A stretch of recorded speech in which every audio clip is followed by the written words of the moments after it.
Here transcribed is Richard Diamond, Private Detective, starring Dick Powell.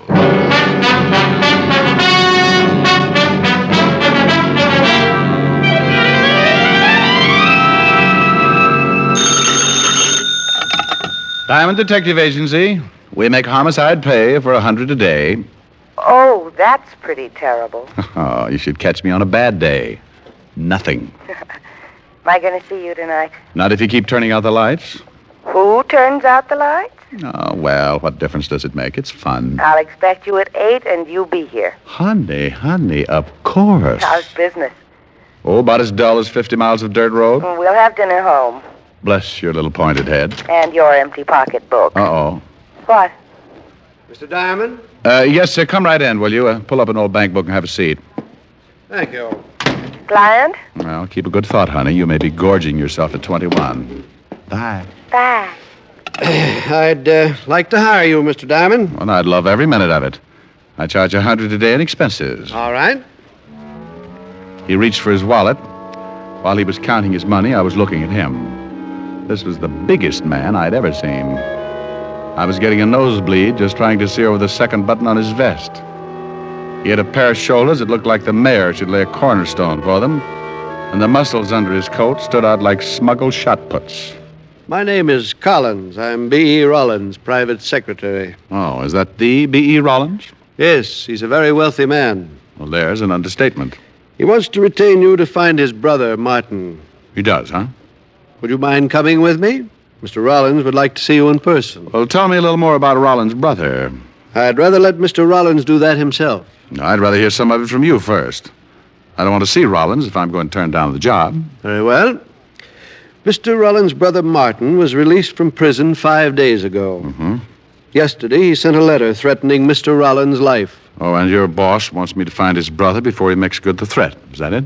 That's it, exactly. Well, why doesn't he call the police? Show them the letter and get the protection he needs. It'll certainly be a lot cheaper than hiring me. Mr. Rawlins doesn't want any more bad publicity. There was enough of it when Martin was sent to prison. And why did Martin get sent to prison?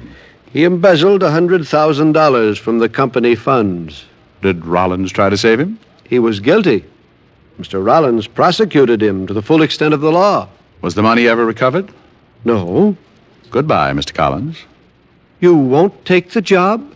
Oh, now you've guessed. But why? Mr. Rawlins is prepared to pay you handsomely. Well, I don't doubt it at all, but it's too pat. Martin's killing mad because his brother sent him to prison. Rollins receives a threatening letter, but won't call in the police, yet he wants Martin found. Why? I told you. He doesn't want any more bad publicity. So I take the job and maybe find Martin. Then B.E. Rollins is a potential killer in the house. What you going to do? Try and keep his mind off of things by letting him shrink heads in the basement? Remember, Mr. Diamond, they are still brothers. So were Cain and Abel.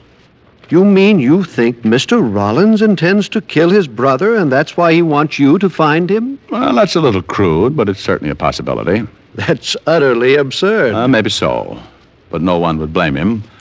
You better try Hearthstone of the Death Squad. Now you're being ridiculous. Mr. Rawlins is a highly respectable businessman. His reputation is spotless. Well, then this looks like too good a time for him to start getting dirty. Goodbye, Mr. Collins. He got up, started to say something, but changed his mind. He turned and walked to the door, ducking his head as he went out. Someday he was going to forget the duck and take the whole wall along with him. 10 minutes later, I got a phone call. Yeah? Is a man named Collins in your office? But he was. He just left. Did you take the job? Who's this? If you didn't take the job, you're fortunate. If you did, you'd better catch up on your insurance payments. Oh, I think so, huh? I think so. This is a family matter, so leave it that way or you're liable to get yourself killed. Look, would the Sherlock and me show if I deduced your name was Martin Rollins? Hello? Hello? When I brushed Collins out of my office with a quick no, I wouldn't have taken the job he'd offered me for a share in Manhattan Island. But when somebody starts threatening me, it's like telling a 5-year-old kid to stay away from the cookie jar. The quickest way to get me to do something is to tell me not to and try pushing me around. I looked up the Rawlins address, and in 20 minutes, my cab pulled up in front of a big old English house that looked like the summer training camp for the U.S. Mint. Yes? Why, Mr. Diamond. Tell Mr. Rawlins I want to see him, will you? Come in. I'm happy you've changed your mind. Just tell him I want to see him. He's in the garden. This way, please. We went through the big house and out through the glass doors into the garden. B.E. Rawlins was sitting in a chair feeding the birds. He was reaching his late 60s with the sour look of a man who didn't want to. As he threw the breadcrumbs out on the gravel walk, a big diamond on his little finger flashed in the afternoon sun. Mr. Rawlins. Huh? Oh, Collins. Who's that with you? The detective you sent for, Mr. Rawlins. Oh, yes. Pull up that chair and sit down, young man. Oh, thank you. Just feeding the little birds. Here, Birdie. Been doing it for some time. Oh, swell. Well, what are you standing around for, Collins? I want to talk to this detective in private. Yes, sir. If you need me, I'll be in the library. I won't need you. Here, you feed the birds for a while. Makes you feel good. Oh, sure. Here, Birdie. Birdie? That's fine. What's your name, young man? Diamond, Richard Diamond. Oh, hey, get a load of that little fella. He's grabbing enough crumbs to stuff a pheasant. He's the greedy one. Always does that. Reminds me of some people I know. Yes.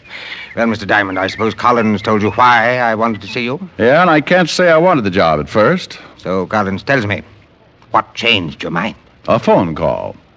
I think it was from your brother, Martin. He told me not to work for you. And you don't like being intimidated? Good. I think we'll get along, young man. Tell me, have you got the letter he sent you? Have it right here. Read it. I'll take over with the birds for a while. All right, thanks, sir. My dear brother, I spent 5 years hating you, but I learned a trade. I used it drawing blueprints for your shroud. Signed, Martin. Well, this'll never get the Pulitzer Prize. Martin always did go in for the dramatic. Well, do you think you can find him? Was this the first you've heard from him since he went to prison? Yes. I will admit the letter has me worried. Aside from the dramatic, Martin has always been a hothead. Since boyhood, he's envied my get up and go. We never got along. It was even too much for my mother. She died very young. Probably overworked from knitting straitjackets. Don't be flippant, young man. Well, will you take the job? $100 a day and all hospital expenses. Fine. See Collins. He'll take care of the fee. Now, tell me one more thing. Can you think of anyone who might know where your brother is? Only one, and I'm not sure if she's even still in New York. She was going with Martin when he was caught. I only met her once, but I will say, if nothing else, my brother showed good taste. Yes, indeed. Well, that's nice. What was her name? Carter. Virginia Carter. Lived someplace in the village, I think, but that was 5 years ago. All right, thank you. Now, what about your secretary, Collins? Can you trust him? Collins is above reproach. He's been with me for 15 years. Knows everything about me. Almost a member of the family. Does he know anything more about Martin? No more than I do. Now I'm getting tired, and I want to finish feeding my birds. Good day, young man. Here, Birdie. Birdie! I left the old man sitting with his friends. He'd have one good deed to take along with him anyway. I went back to the glass doors, and a butler showed me the way to the library. But the cupboard was bare. Collins wasn't around. Collins! Collins! The shot had come from the direction of the garden, and I went back out in a hurry. Mr. Diamond! Mr. Diamond, over here! What's wrong, Collins? It's Mr. Rawlins. He's dead. B.E. Rawlins was sitting in the chair with a bullet hole just over the heart. His head was resting on his chest, and he still held the breadcrumbs in his hand. He seemed to be smiling like he knew he was going to be able to feed the birds for a long time now. Martin did it. He did? I saw the whole thing. I thought you were supposed to be in the library. I started out of the library and came around the other way. As I rounded the corner of the house, I saw Martin standing behind that tree. I started to yell, but he fired and climbed over the wall. Mr. Rawlins was dead when I reached him. Let's call homicide.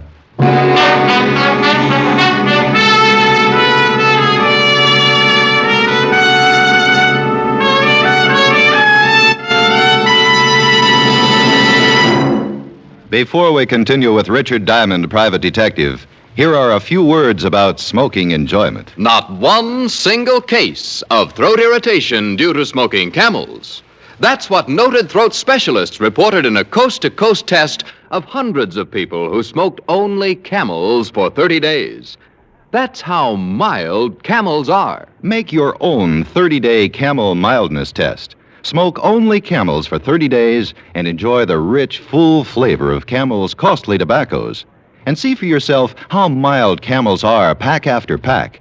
See how well Camels get along with your throat week after week. Yes, that's the sensible test of cigarette mildness. For only by steady smoking can you judge the day-in, day-out mildness of a cigarette. Start your own Camel 30-day test today and see how mild, how flavorful, how thoroughly enjoyable a cigarette can be.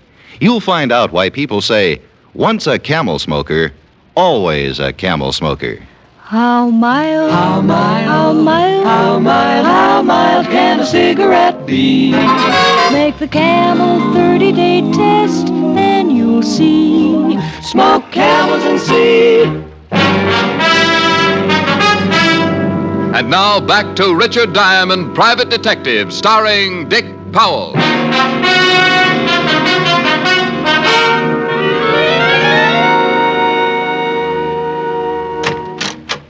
Hello, Rick. Hi, you all.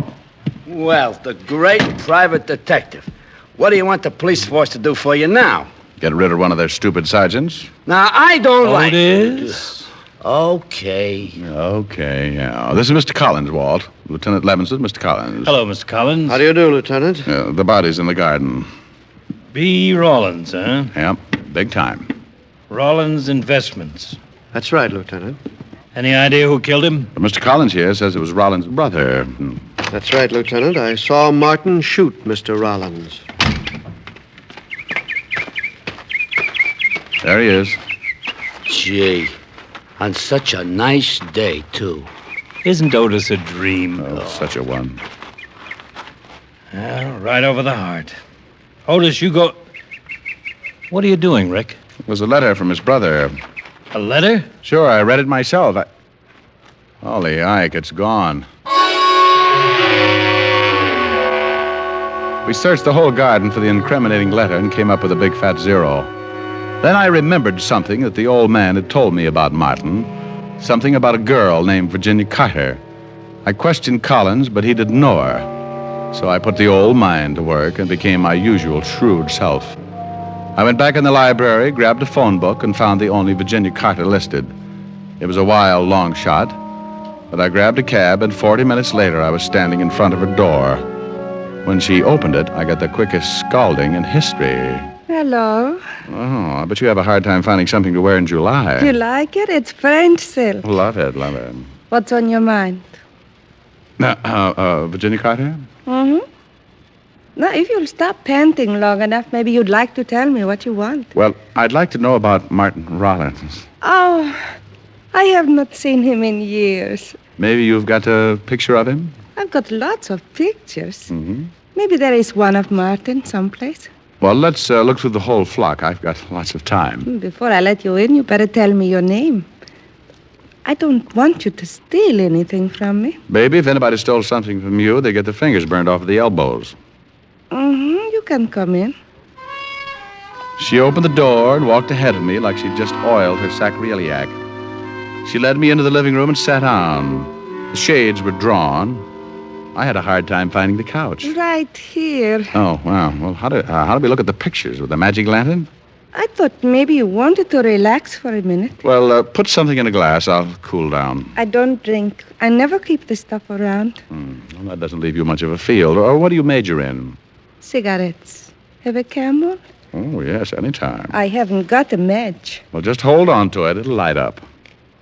I think I better get the pictures. I'll be right back. Just make yourself comfortable. Mm-hmm. Hoop-de-doo, hoop-de-doo. We can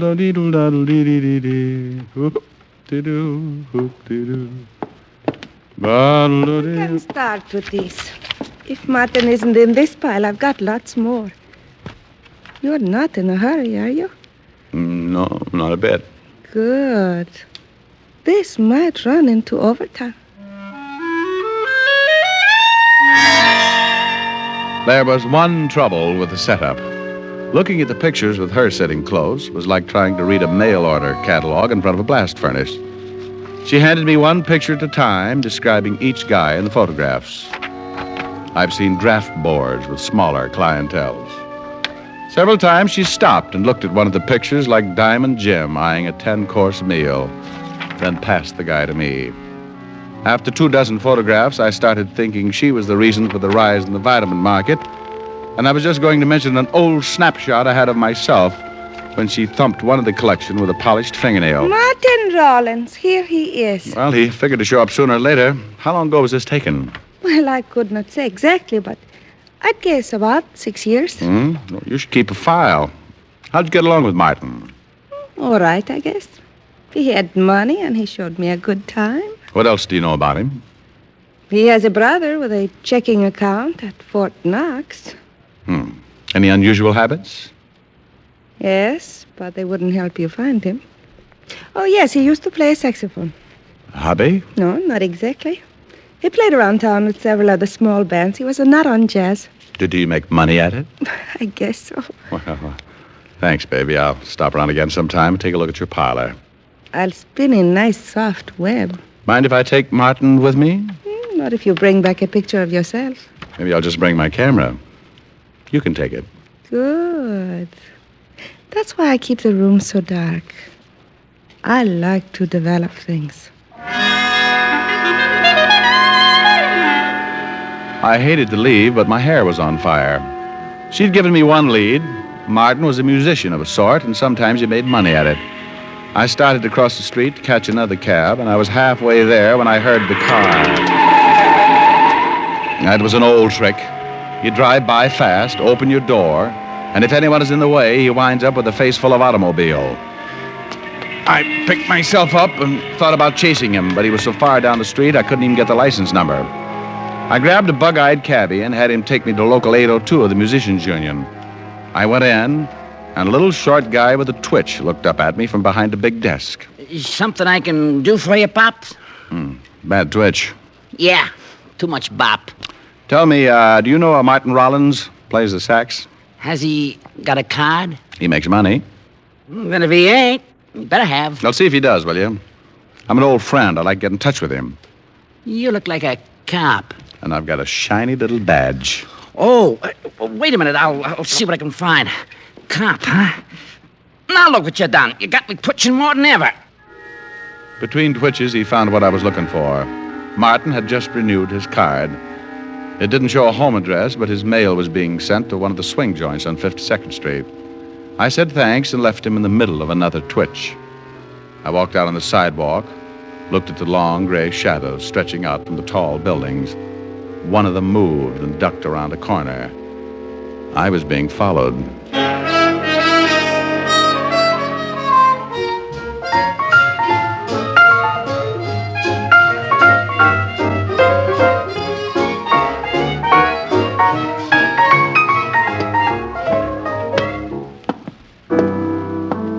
Fingers, can I bother you for a minute?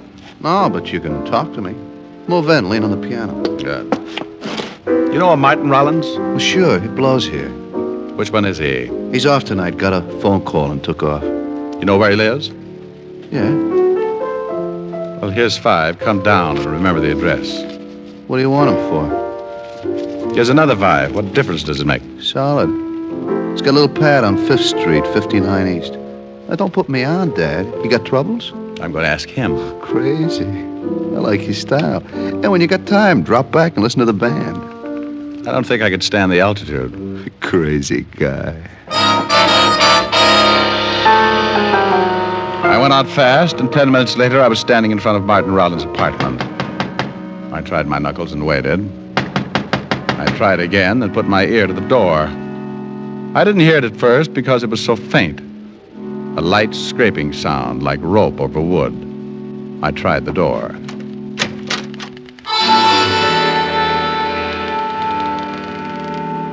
I had been right on both counts. It was a rope and it was rubbing on wood. Brother Martin was making the sound effects, but he was doing it the hard way. He was on the other end of the rope, hanging by his neck. He was turning slowly like a weather vane in a soft breeze. A chair was tipped over at his feet, so I picked it up and sat down to think. I started to get up when something in my stomach jumped up and kicked my mind into high gear. I looked up at the dead man, and what I saw threw the suicide theory right out of the window. Sitting in the chair, my head was just on a level with his shoe tops. If he had used the chair to stand on, he would have still needed a ladder just to tie the rope to a beam. I've seen a couple of guys who hanged themselves, but never one who jumped 4 feet in the air to do it. I shoved the chair under him just to make sure. He cleared it by a good foot. I started to think of all the people who had been connected with the case, and the phone rang. I knew Martin would have trouble answering, so I helped him out. Hello? Hello, Martin. Well, he's tied up right now. Who is this? Well, hello, honey. Still collecting pictures? Oh. Hello? Hello? Antisocial.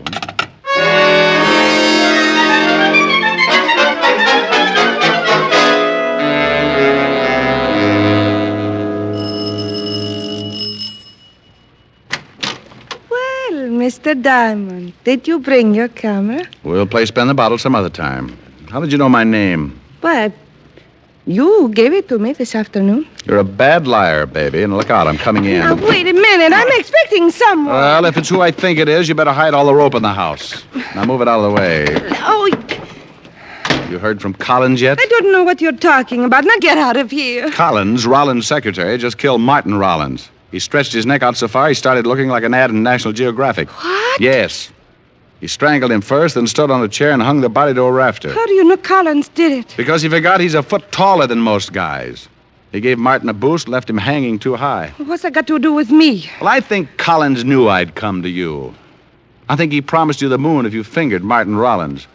He wanted to get Martin, but he wanted someone else to do it for him. He knew old man Rawlins would remember you and tell me. You're crazy. Oh, well, we'll see.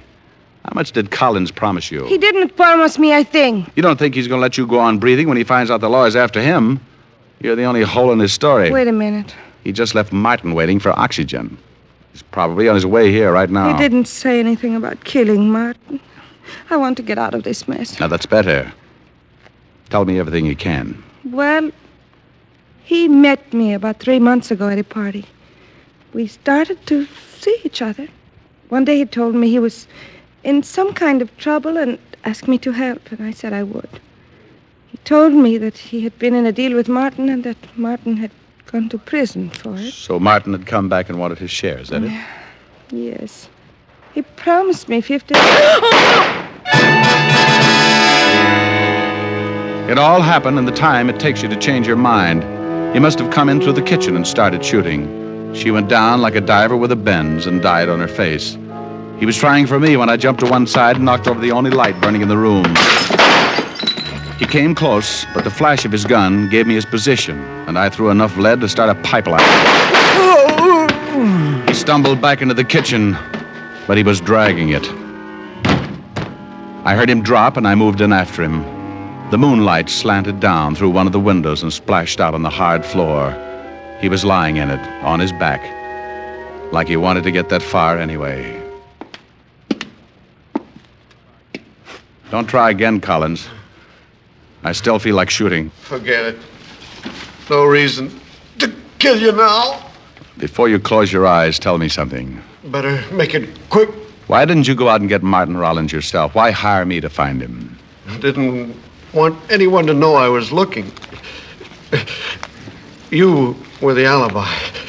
With Rawlins dead and Martin a suicide, you'd swear Martin killed the old man. Because Rawlins showed me the letter? You forged it? Yes. Yes, I shot Rawlins and took the letter. And you planted that phony call to my office? Yes. Well, you nearly got away with it, Collins. You just forgot how tall you were when you hanged Martin.